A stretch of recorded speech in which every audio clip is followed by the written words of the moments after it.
This is The Sports Life. Gives to Garcia. He's a 40-footer. He hit a 40-footer to win it. He hit a 40-footer to win it. From straight on, right at the logo. What a shot. 84-81. The Gophers are off the Schneid. And welcome into the Sports Life. Will Teeman here along with Dalton Shetler. Mike Grimm, the voice of the Golden Gophers. Finally, a fun moment at the barn up in Minneapolis. What a great win for the Gophers, who have struggled to knock off previously unbeaten Michigan with that crazy shot by Garcia. And like Mike said, it was a long way out, but it was true to form, no doubt. Well, in terms of our show we have for you today, it's a good one. And one of the things I think you're really going to enjoy is our visit with Paul Keels, the longtime voice of the Ohio State Buckeyes, as he talks about his journey from the ups and downs the Buckeyes have had, from that disappointment against Michigan to winning the national championship. Oh, that should be really enriching later on. And also, we're going to be catching up with some of the big topics in college athletics. Deb Schneider, who's a sports law attorney professor at Michigan State and Wayne State Universities and a big friend of the program here at the Sports Life. She'll join us to talk about the situation happening with the Big Ten Conference and Xavier Lucas, the Wisconsin defensive back, and his unique situation, unprecedented. It's the first of its kind with Miami. And also, we'll be catching up with Ben Portnoy from the Sports Business Journal to talk a little bit about the business of the college football playoffs and see what the ratings did here in the latest installment. Well, you ready? Absolutely. Let's dive into the sounds of the week. And let's go ahead and start with, we just mentioned a moment ago, Ohio State, national champions of the college football world. Ohio State head coach Ryan Day spoke after the game about what this ride has been like, with the sound coming courtesy of CBS Sports. These guys learned a bunch of life lessons, but they're going to go down in Ohio State history as one of the greatest teams to ever play at Ohio State. After all the things that have been said throughout the year, these guys are going to be cemented as one of the best stories in Ohio State history and one of the best football teams ever. Only 9 teams have ever done it, and 3 in over 50 years. These guys right here. And there was a point where not a lot of people had that vision, but these guys did, and they saw it through. And Ohio State may not be for everybody, but it's for these guys, and I'm really proud of them. Ryan Day, the head coach of the Ohio State Buckeyes, and he should be very proud of him. What a job they did. Oh, no kidding. And to go through that emotional roller coaster, we saw what the fan reaction had been from the end of November to that point. For the players to stay with it after losing to Michigan, to win it all in the national championship, some really impressive stuff. Let's switch over to basketball. Michigan State men's basketball had a huge matchup, top 20 game against Illinois at the Breslin Center over the weekend. Michigan State got the win in a close one down the stretch. The Spartans get the victory, and head coach Tom Izzo spoke afterwards on the radio network about how Michigan State got it done and the emotions involved. Wow, that's an understatement of all understatements. We did the things we wanted to do. We shot better, and we said one of the big keys, and unfortunately it was us watching the Lions last night, because I've always said in football and basketball, turnovers end up the difference in a game, and we only had 8 turnovers for the game, which I think is a season low for us. We just had different guys that stepped up, and that was great for us. Tom Izzo, the dean of all Big Ten basketball coaches, and in that last line, Dalton, we just had some guys step up. Well, that's been the whole season in this long winning streak. Guys have just stepped up. He plays 10, and they all contribute. Think about this. This team averages over 80 points a ball game. Only one player averages in double digits. It's crazy, but it's just a wonderful team. They say teamwork makes the dream work, and the Spartans are the embodiment of that with all the depth stepping up. That was really, really pretty neat to hear from head coach Tom Izzo. And, of course, the win came at the expense of the Fighting Illini. And for Illinois fans, they felt that the situation with Yaku Chonis of Illinois, their, of course, freshman talented player who might end up being an All-American when it's all said and done. He fouled out of the game, was off the floor for long stretches of this game in foul trouble, and head coach Brad Underwood spoke a little bit about that a few days after the game. Again, it's been a big conversation, at least on social media. Here was his take with the sound coming courtesy of Carson Gordy. I don't know, pat the officials on the rear end, call them by name, tell them you love them, give them a hug, send them roses. I've been in conversation with the league on multiple, they agree. I don't know. I mean, I don't know what you do. The fifth one was probably a foul. I mean, most, especially star players, don't get those little incidental things like that. But I don't know. That was tough. Just tough night. Just tough night. It's a shame that America on CBS before an NFL game didn't get to see one of the two freshman All-Americans today named, and nobody got to see him. And truly feel bad that the people in East Lansing didn't get to see him. Well, that's Brad Underwood, the head coach of the University of Illinois, talking about his star player, Yakichonis, who spent most of his time on the bench in that Michigan State game because of foul difficulties. I'll add two things to that conversation.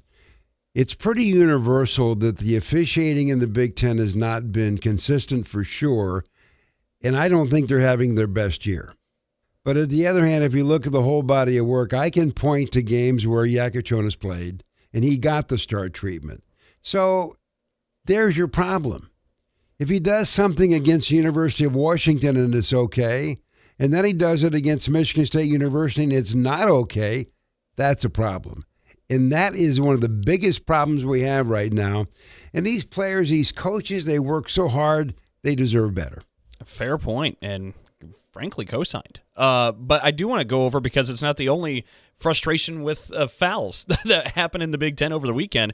You had Michigan and Northwestern battling one out. There was a flagrant foul called against the Wildcats, and Northwestern head coach Chris Collins talked about it afterwards. And, of course, the incident involved Michigan star player Vlad Golden, and you'll get to hear what head coach Chris Collins thought of the sequence after the contest. I think the people that make the rules don't. Vlad Golden is 7'1", 275 pounds, setting a moving screen, and Jalen's trying to get over the top of it, and there's contact. And was it malicious? In my opinion, no. But that's the way the rule is, and it's a tough thing. I mean, it's just kind of, we had it 2 years in a row, and it just sucks because Jalen was playing great. He was making shots, he was attacking. Obviously, he's our main ball handler, and I thought, was it a big play in the game? Absolutely. I mean, what do you have, 20 points when he came out? So, just a difficult. But again, I'm not blaming the officials because I know that's the rule because we just lived it last year with Langborg at Rutgers. I just think some common sense has to apply. If a kid's fighting to get through a screen and there's some incidental contact to that area, and I'll give him credit too. He's if he doesn't make the NBA, which he probably does, he's gonna have a hell of an acting career going forward. Guy's a great actor. We saw it at Florida. We've seen it 2 times in a row. He's really good at it. Give him credit. I mean that in a complimentary way. I'm sure he does. It's hard to hear it that way, but I think he genuinely was trying to offer that as a compliment. Well, at the end of the day, like we said earlier, if you can get away with it, why not? Mm-hmm. Everybody's looking for an edge to win a game. But at the end of the day, there's a lot of issues here. And Coach Collins used that term common sense.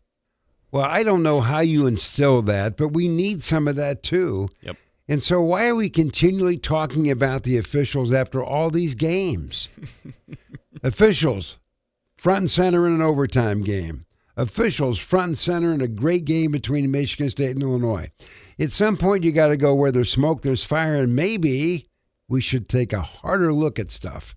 And I don't know what the answers are, but there's got to be some answers somewhere. Well, when we come back with more of the Sports Life, we're going to visit with Paul Keels, the longtime voice of the Ohio State Buckeyes, as he's going to talk about this wonderful journey he was on that led to Ohio State becoming the National Football Champions. Back with more in just a moment. So, got one for you, boss. Oh, yeah? What's black, white, and dented all over? I give up. The company truck. I know, but thanks to our agent, we've already submitted an insurance claim and can track the status right from the app. Auto owners pays what they owe without any hassle. Lucky for you, that's simple human sense. Ask your independent agent if auto owners make sense for you. Medicaid and CHIP offer free or low-cost health coverage for children and teens. Hospital and doctor visits, prescriptions, shots, and more are covered. That's peace of mind for parents if a child is sick or gets injured. And parents may now be eligible for Medicaid too, even if they've applied in the past. Enrollment is always open. Visit insurekidsnow.gov or call 1-877-KIDS-NOW. Paid for by the U.S. Department of Health and Human Services. If you have diabetes, listen up. If you have insurance, you can qualify for a continuous glucose monitor. With a CGM, you can continuously track your levels and trends and spend more time in range, significantly lowering your A1C. More importantly, a CGM eliminates the one thing most people with diabetes hate: painful finger sticks. Order your new continuous glucose monitor today. If you use insulin and if you've seen your diabetes care provider within the last 6 months, you may qualify for your own CGM right now. We'll do all the insurance paperwork and deliver your new CGM at little or no out-of-pocket cost to you. Medicare and most insurances will cover your CGM, so don't wait. Have your insurance handy and call the Aptiva Medical CGM Health Hotline right now. 800-948-6912. 800-948-6912. 800-948-6912. That's 800-948-6912. We'll be back with more in a moment. This is The Sports Life.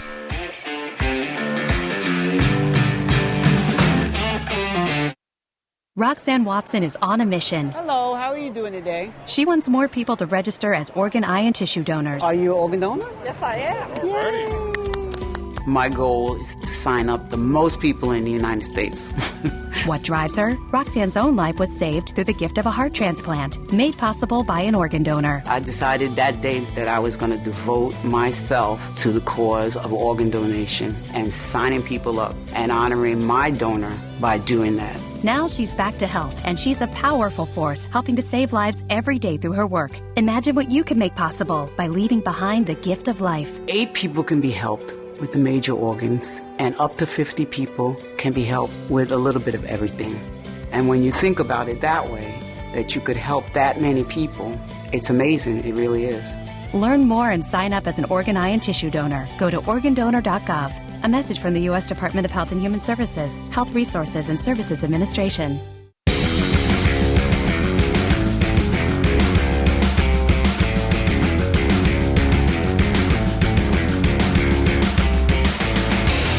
Seven seconds left. Notre Dame trying to hustle the line of scrimmage. 4 seconds left. 3 seconds. Leonard gets the Irish on the ball. Leonard gets the snap. Back to throw Riley Leonard. Rolls to his right at his 20. Leonard sails that middle of the field where it's caught by Greathouse. He's tackled at the 40. Tackled by Jordan Hancock, and Ohio State, national champions, beating Notre Dame tonight. 34-23, the 9th national championship in Ohio State history. A team that got into the playoffs and they played angry and determined. And they give Ryan Day his first national championship. So there you go, the final call from the legendary voice of the Ohio State Buckeyes, Paul Keels, as the Buckeyes become national champions. What a journey Ohio State had this year with all kinds of ups and downs. And joining us now to talk about it is Paul Keels. And Paul, by the way, congratulations on your 3rd title as the voice of the Ohio State Buckeyes. But thanks for joining us. Can you just give us a little idea of what this journey was like? Because it had to be crazy. It was. And, you know, Ohio State, like a number of others, benefited from the new format, a 12-team playoff. It had been the previous versions. They would not have gotten in with 2 losses, even though it was a 1-point loss to Oregon and a shocking 3-point loss at home to Michigan. They would have been left out. But after that loss to Michigan and even some of the craziness that went on afterwards with the brawl on the field and planting the flag and all of that, this team pulled themselves together in a rather unique way. And they did play a little angry. They did play a little determined. And they knew there was still one big goal out there to be had. And they were able to take advantage of getting in this new format and really answering some of the questions that had been there. Offensively, they exploded when they had not against Michigan. Defensively, ever since the loss in October to Oregon, they had tightened things up, and that purpose carried them all the way through the 4 games of the postseason. Paul, as the voice of the Buckeyes, I mean, one of the great privileges, right, of being the voice of the team is you get to narrate their story. You get to tell their story. And Will mentioned this is the third one of these national championships you've gotten to tell to the fans of the Ohio State Buckeyes. This one, we know about the story this year, right? You lose to Michigan. You just kind of talked through about some of the adversity. Things were really tense, and then you go on this run. It's an incredible story, but I want to ask you to compare it to some of the others because in 2014, in the first iteration of the college football playoff, you're down to a third-string quarterback in Cardale Jones, and somehow you upset Alabama and go on to win that. And in 2002, that was a team that just kept finding ways to win ball games. I mean, you've had three pretty special seasons with these championships. How do you compare and contrast it to the previous? Well, but they're all different with how they got there, Dalton. The 2002 one, at least in my role, was special because it was the first one. But it was also for Ohio State fans, their first since 1968. And there were so many John Cooper teams who, if it had been a 14 playoff, it had been a 12-team playoff, would have gotten in and maybe could have done what this year's team did. But, they had so many cliffhangers, including their double overtime win over Miami. 2014, because 10 days before the season starts, Braxton Miller gets hurt for the season. They lose the second week of the year to Virginia Tech, their home opener. And at that point, people are wondering, can they even get into a bowl game? But they march on through. And the win they had in East Lansing that night game against Michigan State was significant because that win pushed them into a position in the playoff rankings to where it started to become maybe possible. And then to be able to, in the semis, knock off Alabama, who'd been the king of the SEC, defeat an Oregon team who had just destroyed Florida State in the semis. So that was a completely different journey, and in the first year of the 14 playoffs. And then this one, you just didn't know after they'd lost to Michigan, would this team have enough to pull themselves together? And then, not only do they're able to get back on their home field and make the home fans feel better about things with the way they beat Tennessee, but then going out to the Rose Bowl to play an Oregon team that they had lost to, and an Oregon team that seemingly had everything going their way, and to jump on Oregon and beat them the way they did, maybe started to get people to believe in this team. And then the way they beat Texas with the Jack Sawyer fumble return for a touchdown. And then two big brand names meeting with Ohio State and Notre Dame for the title. So they were all very unique and very different. Well, Paul, there's a people part to this business. And I know from just our conversations, you and your crew, you like Ryan Day. You think he's a good guy, let alone a good football coach. I had my TV on in the post-game after Ohio State beats Notre Dame, and I watched Kirk Herbstreit, a former Buckeye quarterback, but a pretty good announcer, and he does a great job of being neutral when he's doing a game involving Ohio State. I watched him get all choked up when they talked about what this meant to Ryan Day and his family in the program. So how were you feeling when all this was going on? Because I just got to believe, as you were watching your friend get ambushed by fans, it was bothering you a little bit. Well, Ryan Day, as we've talked about, and you guys know, he's, number one, such a wonderful human being. And I think that had a lot to do with why they decided to make him the head coach when they did. And with, his record speaks for itself. The 4-game losing streak to Michigan speaks for itself, and it has its own life. And those losses have kept them from having at least in one case, one opportunity from getting into the playoffs, despite one of the losses they got in. But after they lost to Michigan, what Ryan Day went through and his family was awful. I mean, he had to get 24-hour security around his home. I don't believe his kids went to school for a while.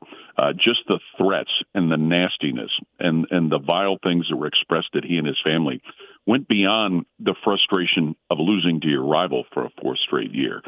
But to his credit and to his family's credit, they strengthened themselves amongst one another. He and his football team pulled themselves together, and they got back after it, and they achieved the ultimate goal. And, in our business, you're not supposed to develop some of those relationships. You're not, supposed to be, kind of pulling individually for people, but it's hard not to do it with certain folks. And we've been fortunate at Ohio State with a lot of the coaches here to be able to do that. And Ryan Day is just such a wonderful human being. And the other endorsement of that, look at how his players react to him. If you remember the image of Jack Sawyer picking him up on the sideline at the end of that Texas game, that tells you all you need to know about how so many people feel about Ryan Day. Well, and I tell you something else that was pretty fascinating on the topic of Ryan Day. I believe it was Dave Revson who said it on the Big Ten Network, that with that win, his winning percentage now climbs the all-time ranks. I think first place, it's Walter Camp. Second place, Newt Rockne. Third place, Ryan Day. And that really seems to speak volumes, given all the stories we're talking about there with the emotional and personal part of this. But it's an amazing resume he has. It really is, Dalton. And you think about, number one, through the course of his time as head coach, he had to learn and he had to make tough decisions about replacing assistant coaches, which was not easy for him, and things that kind of caused problems for his predecessor. He also had to make tough decisions on players and has had to navigate the change that comes with the transfer portal, with name, image, and likeness, and continue to put together. Now, it helps when you have the resources that Ohio State has, and there's been a lot talked about, the price tag that was on the players that they got to commit, as well as the players who decided to come back and stay, like Jack Sawyer, Emeka Ibuka, Travion Henderson, and so many others. What he's been able to do has been really remarkable. And, I think also Ohio State's administration deserves some credit for still having faith in him. Ross Bjork had to come out publicly after the Michigan game and say, hey, he's going to be our head coach. There's not going to be any change made here. And, certainly a buyout figures into all of that too. But this is a guy that has gone about doing everything the right way. It's a guy that has recruited at a very high level, a guy that has assembled a good coaching staff. I mean, Chip Kelly doesn't come to Ohio State to be the offensive coordinator if it's not for Ryan Day. So there's a lot of things about what he's done, about his journey, but what he's been able to get this football team to do that really stand alone. Well, Paul, I'm going to ask you an announcer question now. You ready? Yes. We heard your call. You declared Ohio State the national champions. Did you take a moment after that call to just reflect for a second, like, are you kidding me? Look what we've just done.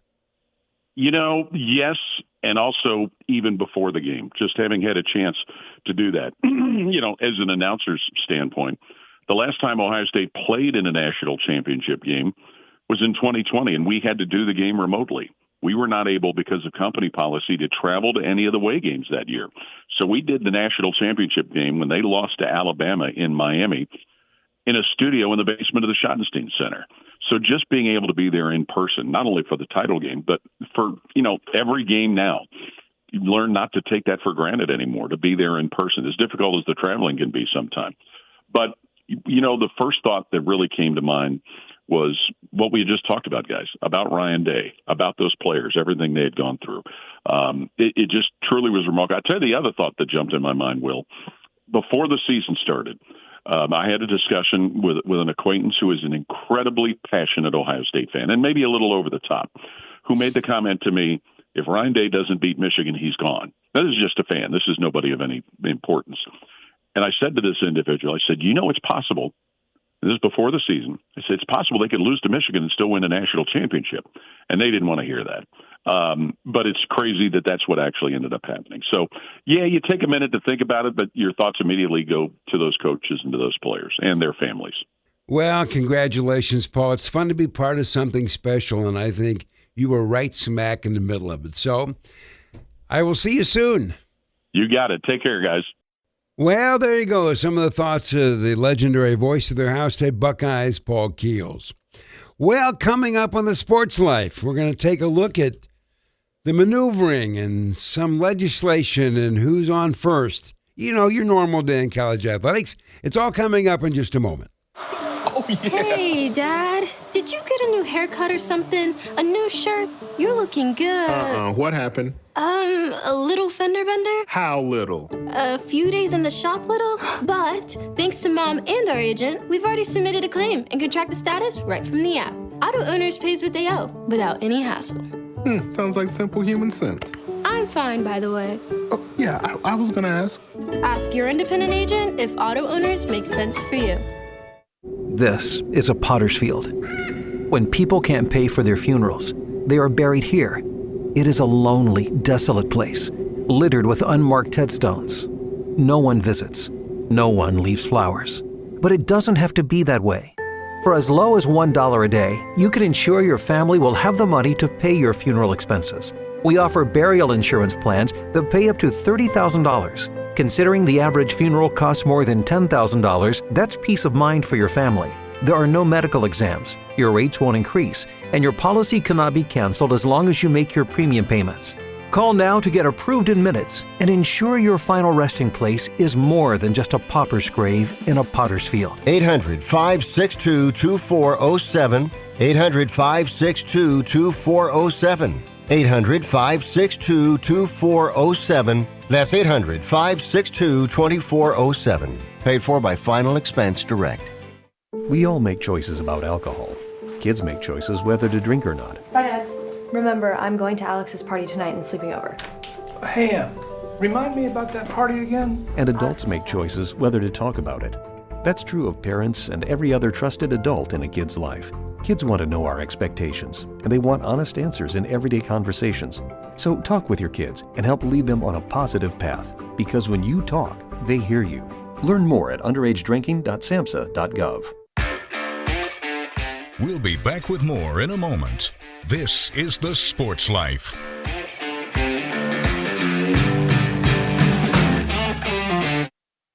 Here's a real-life story that affects 50% of all of us out there. It's called divorce. If you've gotten divorced and now you're struggling to pay your bills and your credit card debts are completely out of control, you need to call this special debt relief hotline right now. We help people with all kinds of money problems caused by different life challenges, a divorce, a job loss, even heavy medical bills. All these life events can sometimes financially stress you out and cause you to get out of control. We help people get their lives back by showing them ways to consolidate and reduce their debt, in some cases for a fraction of what they owe. If your credit card balances are more than $10,000, call us and learn how to reduce your credit card bills and monthly payments now. Here's our number. Paid for by Debt.com. Call now, 800-810-1584, 800-810-1584, 800-810-1584. That's 800-810-1584.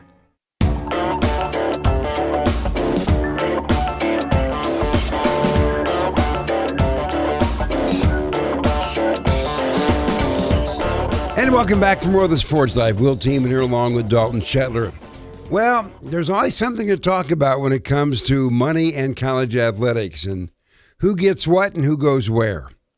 Well, to sort out a piece of information that's sort of getting some headlines, we've asked Deb Schneider to rejoin the show. She's a sports law attorney and professor at Michigan State and Wayne State Universities. And Deb, thanks for joining us. And we'd like to talk to you a little bit about this situation up in Madison, Wisconsin with the University of Wisconsin. Xavier Lucas, who plays football for the Badgers, he's a cornerback. He wants to leave. He wants to go into the portal. He wants to go play for the Hurricanes of Miami. But the Badgers are saying, no, you can't do it. And so can you talk to us a little bit first about why the Badgers are taking their position and what does this all mean? Absolutely. And thank you, Dalton and Will, for having me. It's always a pleasure to get a chance to talk about these issues with the both of you. So looking at Xavier Lucas, there's so much to unpack here.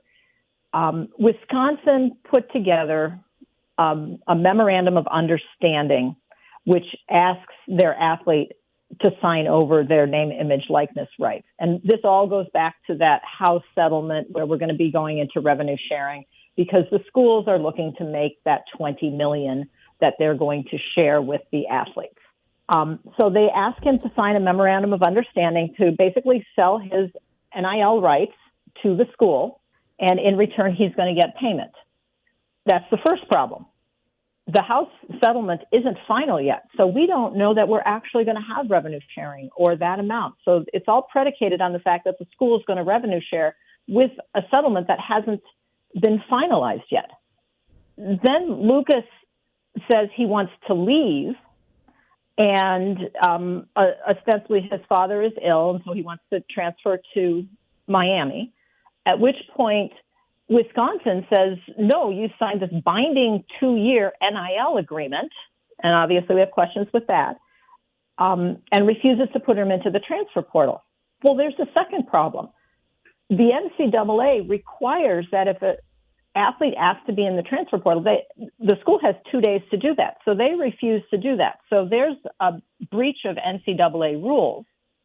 So Lucas then decides that he's going to find a loophole to the transfer portal, and he does. He unenrolls from Wisconsin and then re-enrolls in Miami, which then puts the NCAA back on their heels again, because now they've put a statement saying that that does not violate the rules. So huge hole with the transfer portal, because students, athletes can do this now. They can unenroll and re-enroll. That harkens back to the late 1890s when they used to do that in rowing competitions so they could play for different schools. So Wisconsin's now coming in and saying, okay, so you're there. We have evidence that Miami tampered with Lucas and with this agreement that we have, which makes sense from Wisconsin's standpoint because they want to enforce their NIL deals. Big Ten has come out and stated that they're in agreement and they are in full support of Wisconsin, because if the House settlement does go through and we do have revenue sharing, we can't have these deals happening where the kids are signing and then backing out all the time.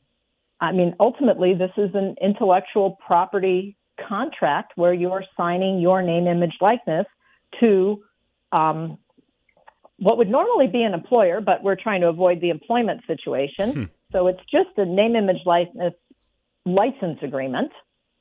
And then they're going to sublicense, the schools are going to sublicense those rights in order to make some money, pay the student some of that, and be able to deal with the revenue sharing aspect. Well, it encapsulates it really well, so I appreciate that. I do have an actual question, but a quick follow-up just for clarification, at least for my purpose. When you say the contract was for Xavier Lucas to give his NIL rights over, is Wisconsin trying to tie and marry together NIL and revenue sharing in that purpose, or does he still have the ability and freedom to go search for brand deals on the side? Well, the actual memorandum of understanding, the NIL contract, if you will, has not been released, which then is another issue because Wisconsin is one of the states that does not have an NIL law. So theoretically, there might be an open records type of situation, but they have not released it. So it's very difficult to answer that question if it's an exclusive or a non-exclusive. My guess is it's an exclusive license.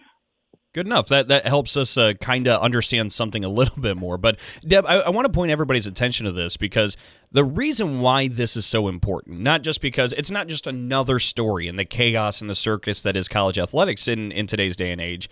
This is big for listeners to pay attention to because it's a groundbreaking move.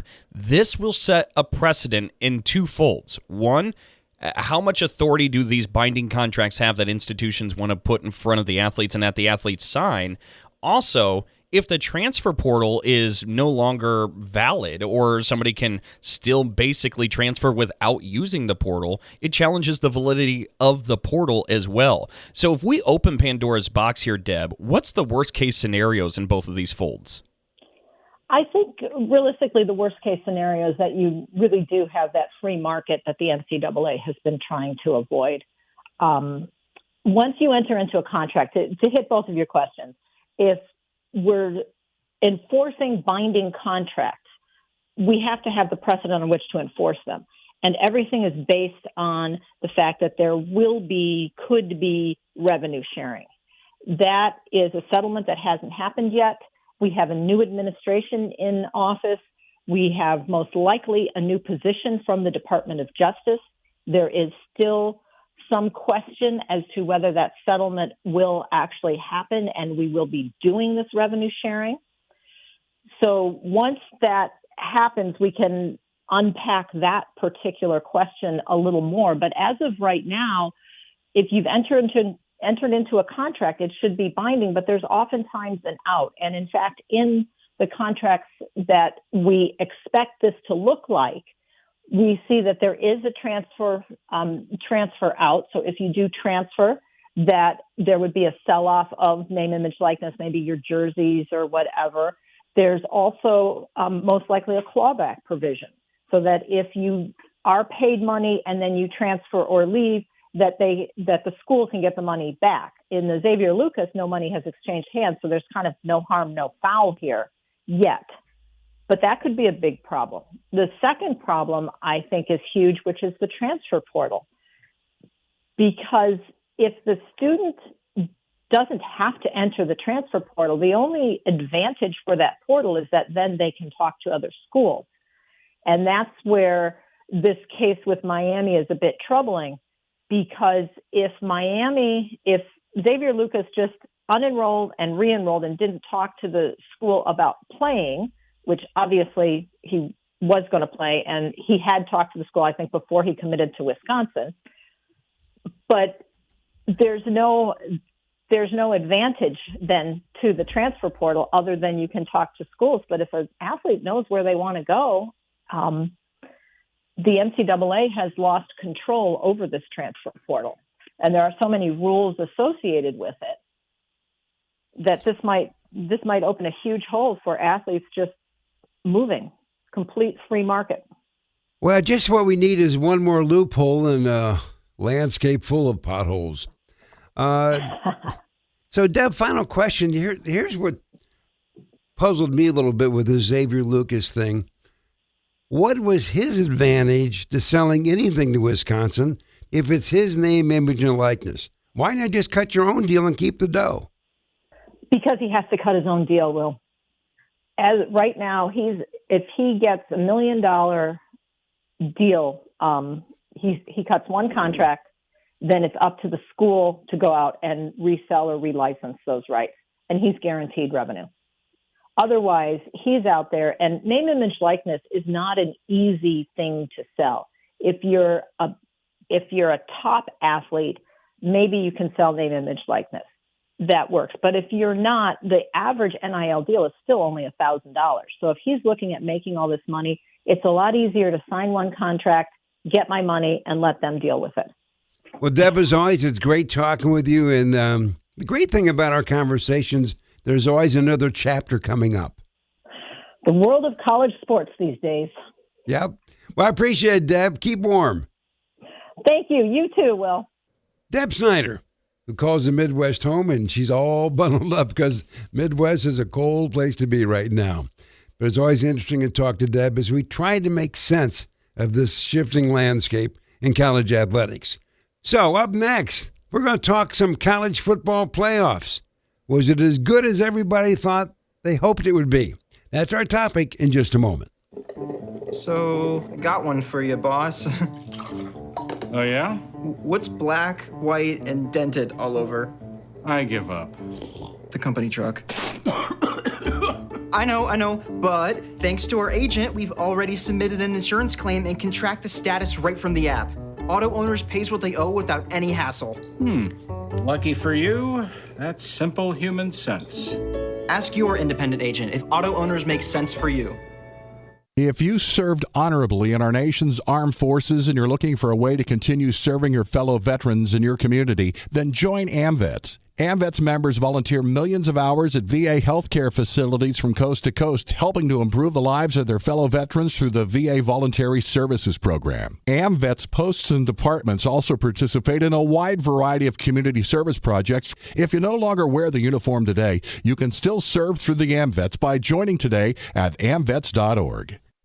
Do you hear that? That's the sound of uncertainty lurking under your hood. You know the feeling. I know I do. That sudden sinking sensation when you see a check engine light or your car unexpectedly breaks down and you're faced with sky-high repair bills. It's time to shield against unexpected repairs with CarShield. CarShield is America's most trusted auto protection company and has an A rating with the Better Business Bureau.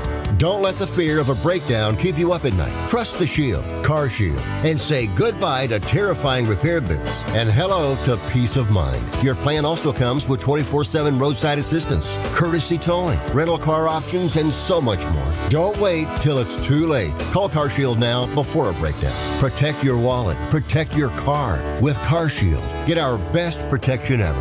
Call now. You'll thank me later. 800-965-1292. 800-965-1292. That's 800-965-1292. We'll be back with more in a moment. This is The Sports Life.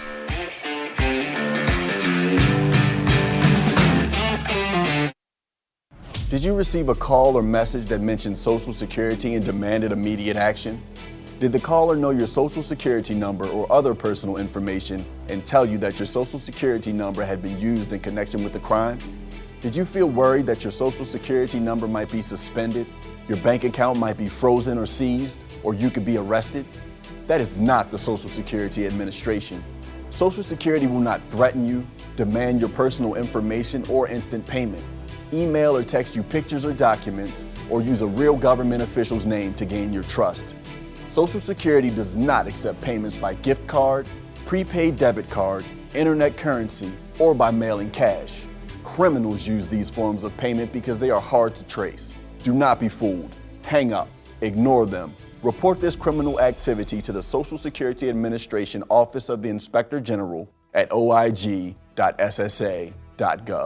Produced at U.S. taxpayer expense.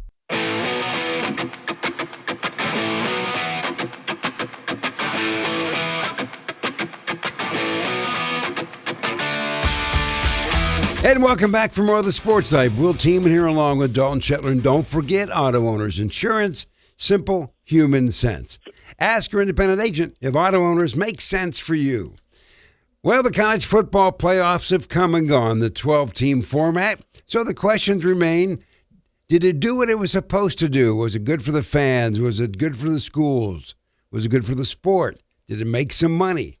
Did people watch it on TV? Well, these are some questions that Dalton and I have, and we figured Ben Portnoy from the Sports Business Journal, well, he knows all this stuff. And so, Ben, thanks for joining us. And let me start our little chat here with asking you about the ratings and the revenue. I know everybody talked about this could be a cash cow. Was it what they thought it would be? Yeah, I mean, look, I think that you look at viewership, you look at, obviously, all the sponsorship inventory was sold, all of those things. This has been, generally speaking, what they hoped it would be. For the schools, the way it's set up, there's certainly incentives to win games. Notre Dame walks away with $20 million after all of this, based on their performance bonuses, for lack of a better term, by winning these games, at $4 million around, give or take. And all of those things that you would expect to be part of a big business proposition on this front. I think it worked. Yeah, I do. I think that you also look at some of the other pieces of this, right? Like, you look at the way that fans were engaged with the college football product down the stretch of the season. You look at the way, frankly, more fan bases were involved, I think, down the stretch as well. I think those things add to why you saw ratings do as well as they did down the stretch of the season. Certainly there's some questions about the ratings in the actual championship game and throughout the playoff, but I think overall, I think we saw a lot of really good things, at least in this first edition of the 12-team format. Oh, Ben, it's really interesting because you throw in a few of the different ingredients that you'd think would make this really successful. So many teams being in the hunt for a playoff spot, everything else. It built so much anticipation around so many programs down the stretch of the season. But you mentioned there's questions around the title game because it averaged 22.1 million viewers. That's a 12% drop from the 25 million that tuned in for last year's Michigan win over Washington in the national championship game. And I don't know what to chalk this up to. Do you have any hints or clues, Ben, as to why the title game dropped to this number? I mean, look, I think there's a few general things where you look at, obviously, it's a holiday, there's an inauguration going on. Like, those are, once every 4-year type things that might pop up, at least the inauguration piece of it. Mm-hmm. But that said, like, I think one of the things is you look at this calendar and you listen, no one really cares what reporters think, generally speaking, about, dates and times and whatever else. But, this season dragged on a long time, right? You get around January 8th, and I know for me at least, it was kind of like, oh my gosh, there's 2.5 more weeks of this. And it's not in a bad way. It's just a fact of, like, the season extends a long time. And I think that when you do that, you play this game of how long can you extend things for while also still maintaining people's interest. And I think that's a hard needle to thread. And I think when you look at that, like, look, right, across the board, ratings were down a little bit. Not crazy. It's not like it was a 50% drop or anything like that, but certainly ratings were down. And when you're ESPN or whoever and you're paying what you're paying for these rights, like, obviously you don't want to see that. I think there's some conversation to be had about the calendar and how do you format this a little bit better. Certainly, again, like I said about the other pieces, like this is it's a small needle to thread, and I think that there's the piece of this with the NFL and where they fit into that conversation. Obviously, you had two first-round games to go up directly against NFL games. Like that's not ideal, and that's not an ideal window. I do think there's going to be some pretty real conversation about how do you adjust those windows over the next couple of weeks with the CFP and everyone else. And I think maybe we don't see any vast changes for a year from now, but I do think that's going to be something that's on the table moving forward past 2026 into 2027 as the new ESPN contract comes into play. Ben, was this good for college football?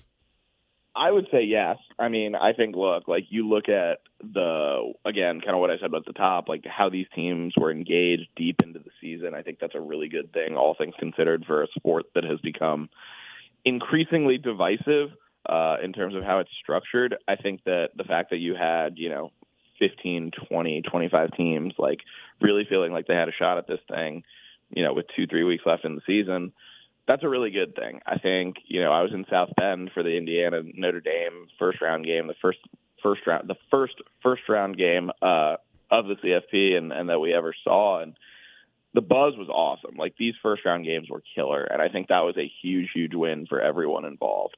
Again, there's conversations we had about TV windows and things like that. But I do think that at its base level, I think the 12-team CFP did what we hoped it would do over time. Ben, I kind of want to ask you a macro question. I don't know if you'll have an insight to this, but as we know, in our culture and society, sports are incredibly popular. I mean, extremely popular, and they've only risen in popularity. But we mentioned that the title game numbers were down a little bit. Now, granted, it wasn't a dramatic drop, to your point, but we've also seen the NBA. The ratings are way down in that league. We saw NFL playoffs, the numbers dip a little bit. I'm curious if there's any common denominator across these sports that have caused for ratings to drop a little bit. Is it the streaming platforms being involved? Peacock and some others that maybe people don't have a subscription to? What do you kind of chalk it up to? Because sports are still just as popular as ever. Yeah, I mean, look, the linear to cable conversation is one we've been having for 10, 15 years now at this point. And I think that about people cord cutting and going to cable increasingly less. Now there's still a huge chunk of people that are on cable, but I do think that because of the way that cable has evolved, that streaming platforms have evolved, I think that dilutes is probably not the right word, but it gives people an option to watch something else, right? You're not locked into your 150 channels or you go further back, your 10 channels, right?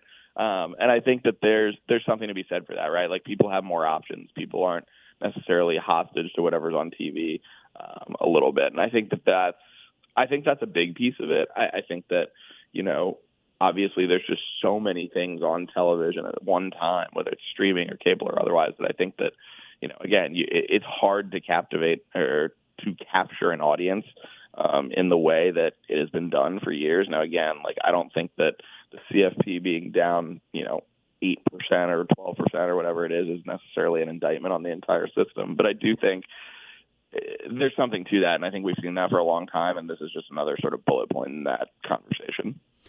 Well, Ben, what we talked about this year was who the 12 teams are going to be, and then we followed Ohio State's fabulous journey to the title. But at the end of the day, there's a lot of bowl games going on out there, some not very sexy.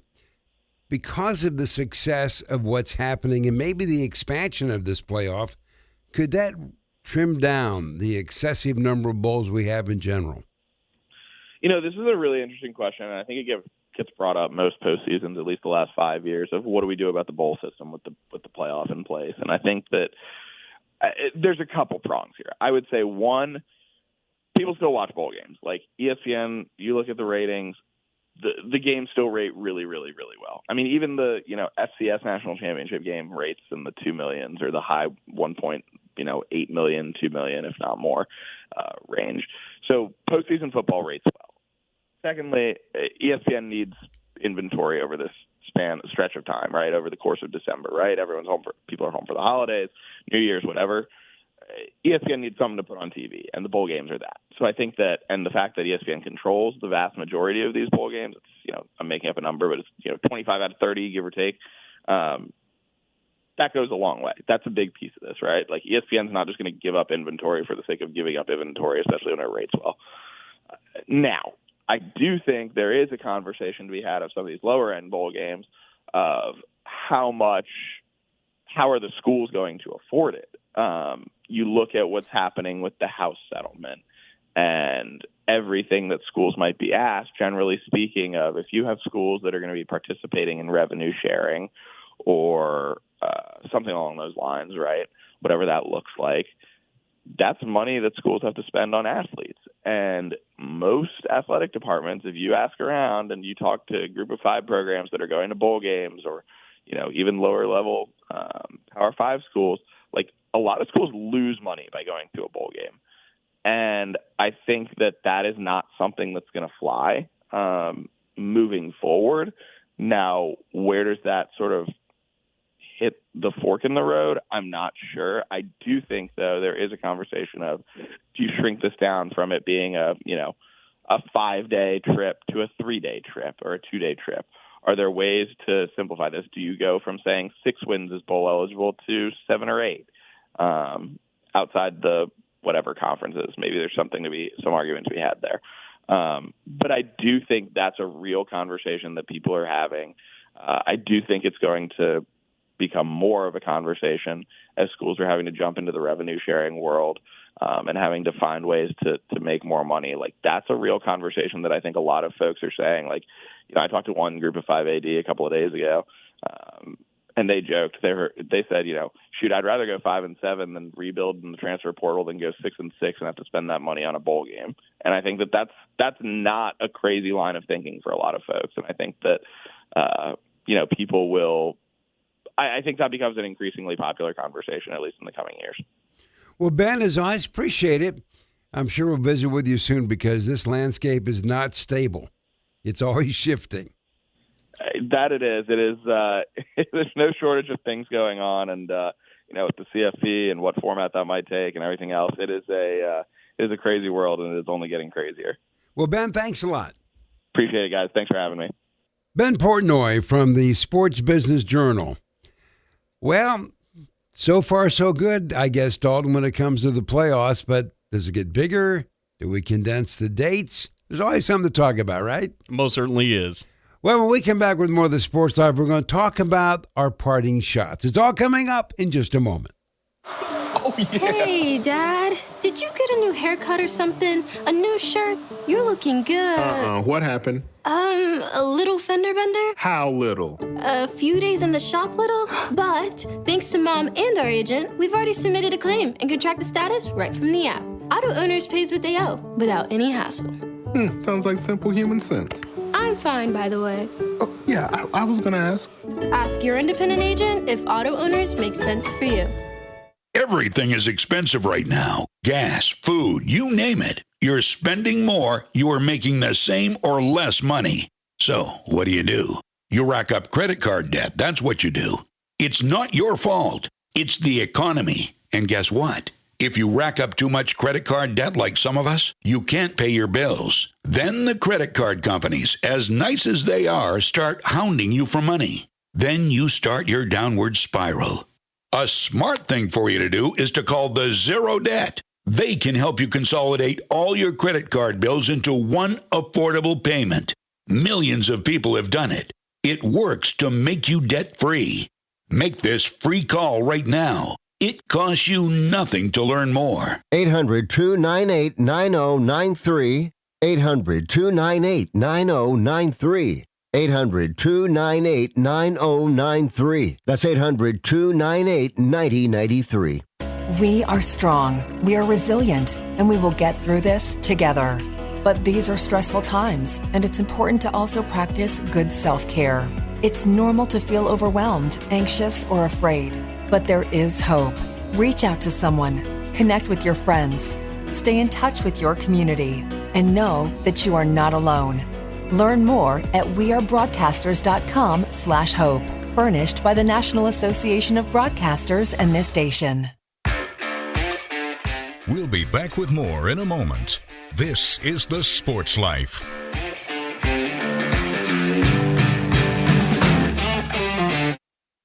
I found hope in the midst of an overwhelming situation. Alcoholism is a disease that can affect any family. Everyone suffers, but there is help and hope at Al-Anon Family Groups. Al-Anon gave me my life back. I'm a better father and husband. Are you in an overwhelming situation because of someone else's drinking? Al-Anon and Alateen can help. Local and virtual meetings are available. Maybe one could work for you. Call 1-866-200-0033 or visit alanon.org/hope.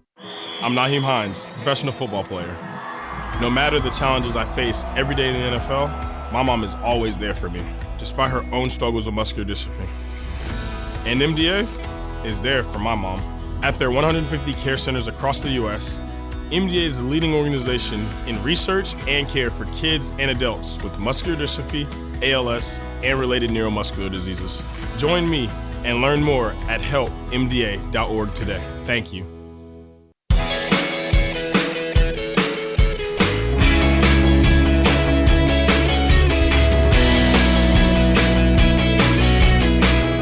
And welcome back for more of the Sports Life. Will Teeman here along with Dalton Shetler. Well, fun show this week. We've talked about the journey of the Buckeyes. Took a look at the college football playoffs, good, bad, and a look at what we think is the landscape of intercollegiate athletics for today, which probably won't be the same tomorrow. But with that, it's now time for our parting shot. So, Dalton, what do you got? And by the way, I do want to let everybody know if you missed any of that or you liked it so much, you want to hear it again, make sure you give us a follow at Sports Life Now on Twitter or X, whatever you call it. We're at Sports Life Now. We post all the interviews in the entire show there. For my parting shot, of course, we mentioned and we celebrated a little bit with the voice of the Buckeyes in the show, Paul Keels, that the Ohio State Buckeyes are national champions. And of course, if you think back to last year, Michigan won the national championship. So that's back-to-back years now. The Big Ten has been atop of the football world, right, in college football. Mike Hall of the Big Ten Network did a really neat thing where he went back and took a look to see when's the last time that's happened, where the Big Ten has had back-to-back national champions in college football.